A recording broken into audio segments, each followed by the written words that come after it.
Bible nous dit qu'il y avait un homme dans la ville de Jéricho. Qui se souvient de Jéricho? Qu'est-ce qui s'est passé? Bartimée, l'aveugle de Jéricho. Il y a eu le mur de Jéricho qui est tombé. Zachée était à Jéricho lorsque Jésus traversait Jéricho. Zachée, comme nous tous qui sommes ici, avions soif de Jésus.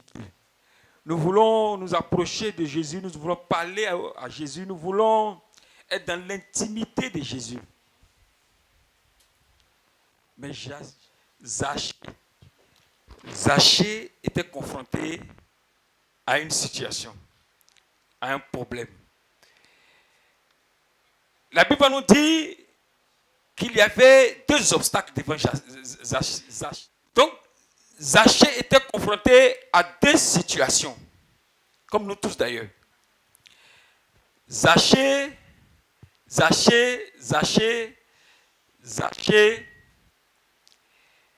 avait deux situations qui devaient. Donc, Zachée qui voudrait donc rencontrer le Christ. Donc, Zachée, notre ami Zachée, a appris que Jésus passait à Jéricho, dans la ville de Jéricho. C'était pour lui une aubaine, une occasion, une opportunité de rencontrer le Christ, de parler au Christ, de toucher le Christ, d'être dans son intimité. Mais Zachée avait deux situations bloquantes, deux facteurs bloquants. Et Zachée devait faire face à ces deux problèmes. D'abord, la Bible nous dit qu'il y avait la foule.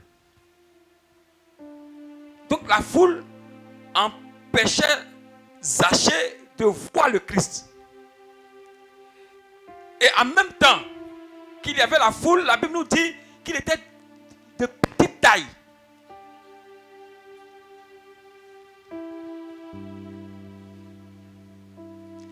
Est-ce que quelqu'un commence à comprendre? C'est-à-dire, ne méprisez pas les enfants.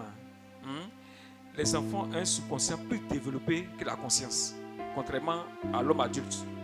Donc c'est pour ça qu'ils ont une faculté, ils retiennent. Même quand on parle, tu as l'impression qu'il n'entend pas, il ne comprend pas, mais ça agit sur leur subconscient. Et leur subconscient, ils travaillent plus avec le subconscient que le conscient. Leur conscient leur permet d'adorer le bon chemin. Donc quand on entend proclamer la parole comme ça, veillez les parents, que les enfants soient corrects et qu'ils entendent simplement. Même s'ils ne comprennent pas, qu'ils entendent seulement, c'est tout. Le reste, laissez l'Esprit de Dieu faire. Alléluia.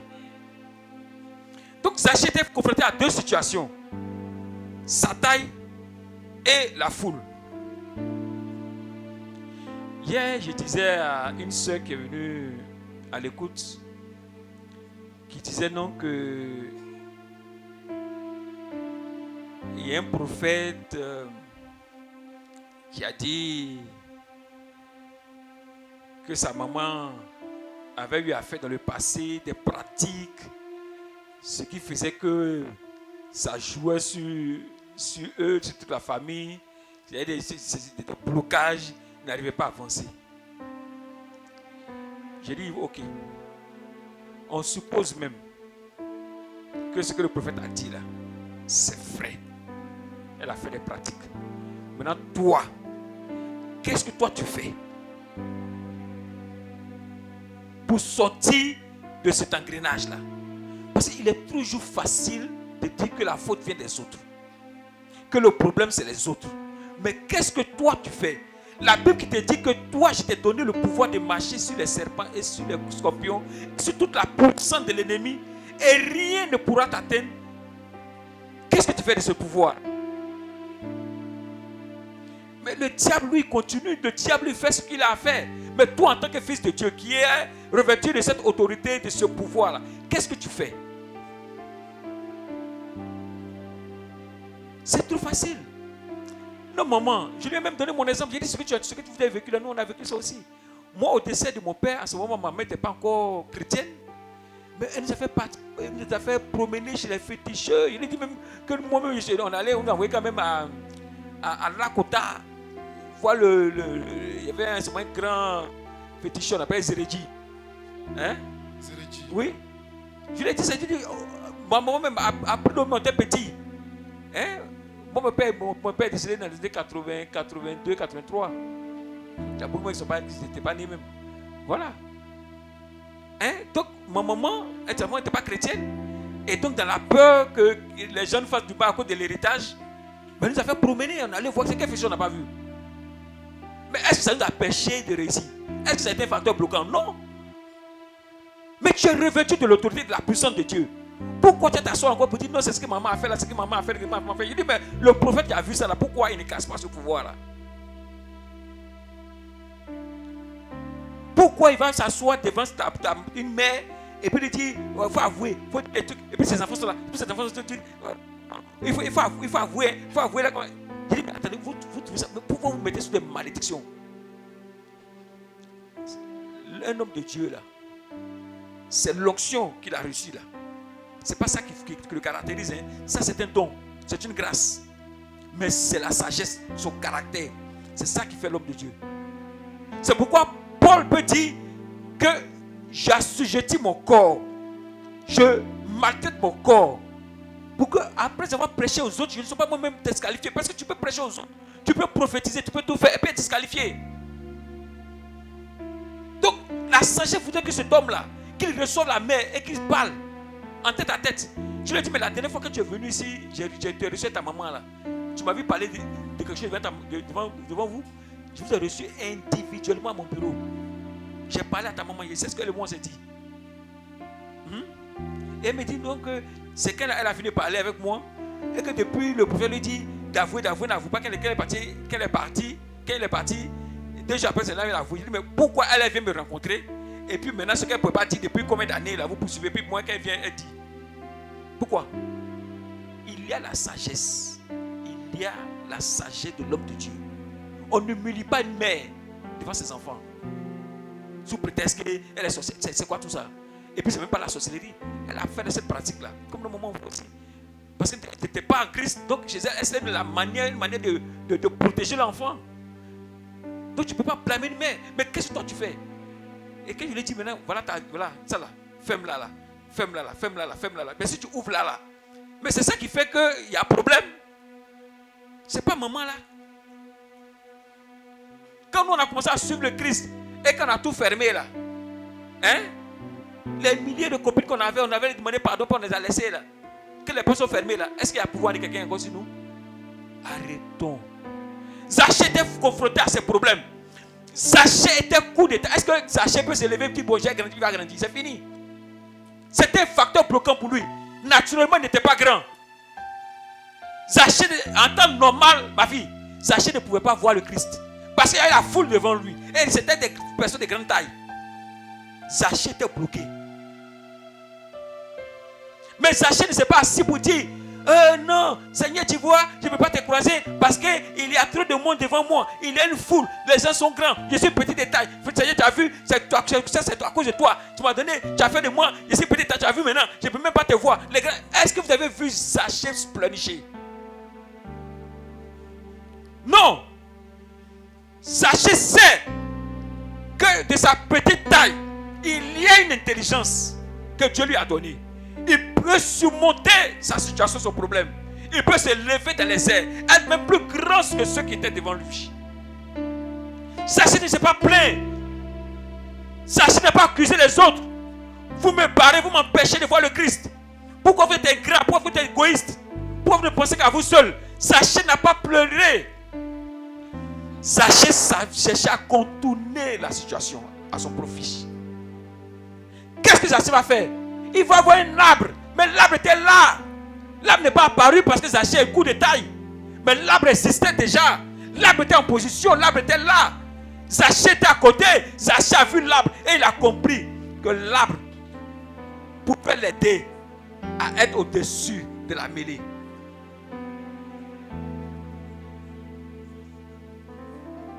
Dis, je suis Zachée. Je suis Zachée. Zachée ne s'est pas plaint. Il n'a pas dit que les gens sont jaloux de moi. Les gens ne m'aiment pas. C'est pour ça qu'ils sont devant moi. Comme ils savent que je suis coup de taille, que je n'ai pas de taille, que je n'ai pas un mètre. C'est pour ça, ils ont raison. C'est pas grave. Dieu les voit. Zaché n'a pas dit ça. Zaché ne s'est pas plaint. Zaché s'est dit, bon, ok. S'il y a du monde devant moi, et que moi je suis coup de taille, qu'est-ce que je dois faire? Je dois activer quoi pour pouvoir être au-dessus de la mêlée, pour que le Christ puisse me voir? C'est ça. On les assoit pour dire non, c'est ce que ma maman a fait, c'est ce que mon grand-père a fait. Qu'est-ce que moi je dois faire pour sortir de ces chaînes? Zaché a regardé autour de lui. Il a cherché autour de lui. Il a regardé à gauche, à droite, devant, partout. Et puis il a vu un arbre et il a dit, oh, j'ai béni le Seigneur ce jour qui a créé cet arbre. On dit Zaché a grimpé sur l'arbre. Et Zaché était au-dessus de tout le monde. Lui qui était en dessous de tout le monde, il s'est retrouvé au-dessus de tout le monde. De telle sorte que quand Christ passait, Christ savait qu'il y avait quelqu'un qui était élevé.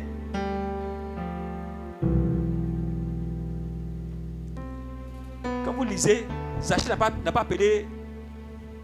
Ma fille prend le texte, c'est ça. En ce jour-là, Jésus traversa la ville de Jéricho. Il traversait la ville de Jéricho. Et voici qu'un chef des publicains, un homme riche, un chef des publicains. Donc c'est un publicain. Non, c'est un publicain, mais c'est un chef, un patron. Non, je sais que c'est un patron. Un politique, donc je veux dire une autorité. Hein? Ok. Vas-y. Et en plus, il a l'argent. Un homme riche du nom de Zaché essayait de voir qui était Jésus, mais ne pouvait pas y parvenir à cause de la foule et de sa taille, car il était petit. Qu'est-ce que madame la Bible va dire? Continue. Il courut donc en avant et monta sur un sycomore. Continue. Afin de voir Jésus qui devait passer par là. Arrivé maintenant à cet endroit, Jésus leva les yeux. Est-ce que vous avez entendu que la Bible dit que Zaché a appelé Jésus? Non. Il ne l'a pas appelé. Non. Parce que déjà de sa position là, il était dans les lieux supérieurs. Amen. Parce que quand tu es élevé à un niveau, ce n'est plus la parole. Amen. Tout se passe ici. Yes. Ce n'est plus la parole. Zaché était convaincu maintenant que lui, là où il est, dans les lieux élevés, il n'a pas besoin de crier Jésus, regarde-moi. Parce que forcé, Jésus va monter, il va descendre, il va le voir. Amen. C'est comme une sentinelle. Quand tu la places, elle voit tout. Donc continue. Arrivé à cet endroit, Jésus leva les yeux. Jésus va lever les yeux. L'aperçut et lui dit: Zaché, à toi de descendre, car il faut qu'aujourd'hui je demeure en ta maison. En ta maison. Vous voyez?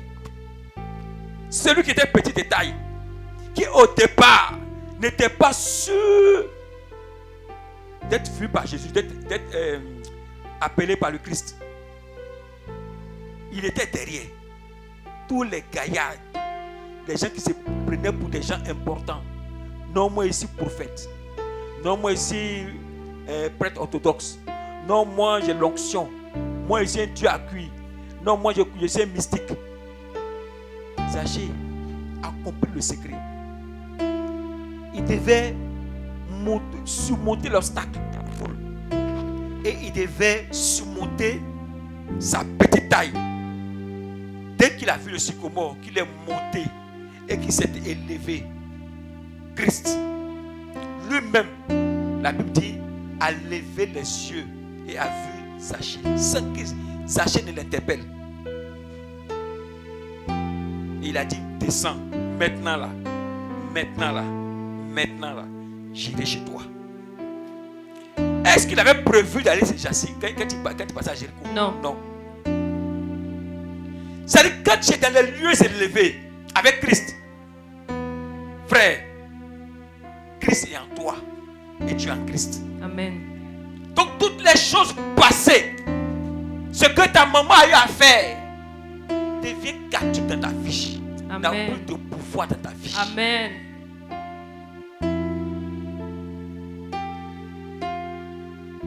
Quand Zaché a compris, c'est fini. Il n'a pas pleurniché. Continue. Il se hâta de descendre et le reçut avec joie.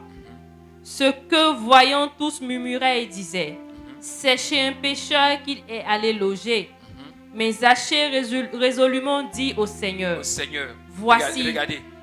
Vas-y, vas-y. voici Seigneur, la moitié de mes biens. La moitié de mes biens, Je la donne aux pauvres. je la donne aux pauvres. Et si j'ai fait du tort à quelqu'un, Et si j'ai fait du tort à je quelqu'un, lui rendrai 4 fois plus. je lui rendrai 4 fois plus. Et Jésus lui dit, Et Jésus va lui dire, aujourd'hui, aujourd'hui, le salut est entré dans cette le maison, salut est rentré dans cette maison. Continue. puisque c'est au fils d'Abraham, car c'est aussi un fils d'Abraham. Regardez.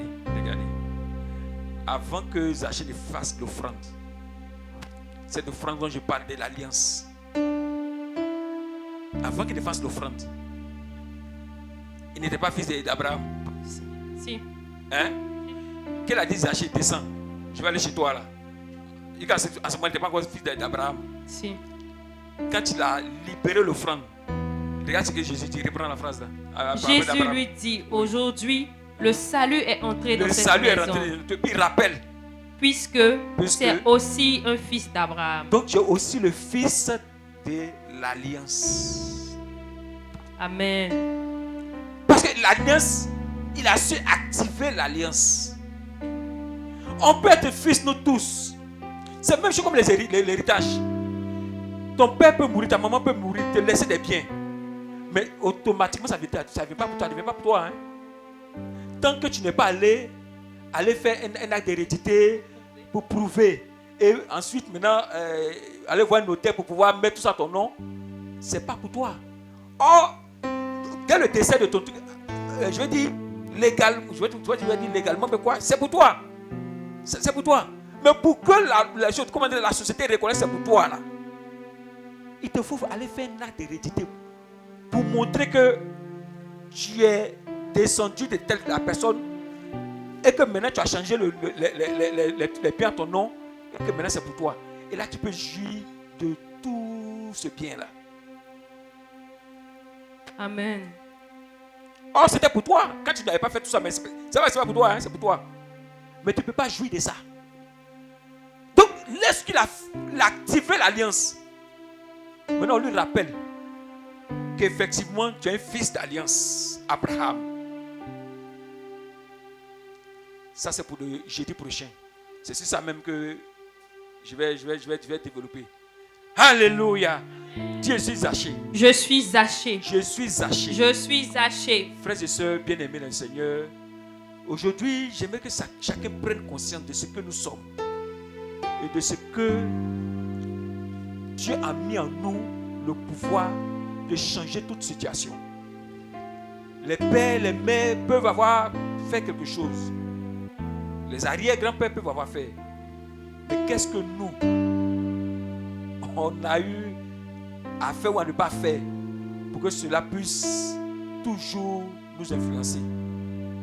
Que en ce dimanche, pendant que l'Eucharistie sera célébrée, que tout ce pouvoir qui nous a été donné soit réactivé en nous, afin qu'en 2026, nous puissions changer les choses en notre faveur et que la grâce de Dieu puisse toujours être avec nous. Amen. Au nom du Père, du Fils et du Saint-Esprit. Amen. Line plus 225 01 40 90 87 04. Dieu vous bénisse abondamment.